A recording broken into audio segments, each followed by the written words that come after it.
രാവിലെ അമ്പലത്തിലൊക്കെ പോയിട്ട് വന്നപ്പോഴത്തേക്ക് സ്കിൻ കുറച്ച് ഡള്ളായെന്ന് തോന്നി. അപ്പോൾ നമുക്കൊരു ഫേസ് മാസ്ക് ഉണ്ടാക്കിയാലോ? വാ. അതിന് വേണ്ടി കുറച്ച് റാഗിപ്പൊടി, കുറച്ച് കടലമാവ്, കുറച്ച് പാലാണ് നമുക്ക് വേണ്ടത്. ഇതെല്ലാം കൂടി ഇട്ട് നന്നായിട്ട് മിക്സാക്കി ഒരു തിക്ക് പേസ്റ്റാക്കി എടുക്കാം. ഇപ്പോൾ ഒരു തിക്ക് പേസ്റ്റായിട്ട് ഇട്ടിട്ടുണ്ട്. അപ്പോൾ നമുക്ക് ഫേസിൽ അപ്ലൈ ചെയ്യാം.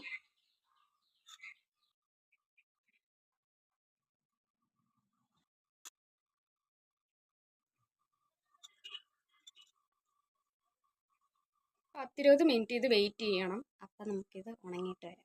ഉണങ്ങിയപ്പോഴത്തേക്കും കുറച്ച് വെള്ളം എടുത്തിട്ട് ജസ്റ്റ് ഒന്ന് ഒപ്പിക്കൊടുക്കുക. എന്നിട്ട് ഒരു കോട്ടൺ പാഡ് എടുത്തിട്ട് നമുക്ക് നന്നായിട്ട് അത് വൈപ്പ് ചെയ്തെടുക്കണം.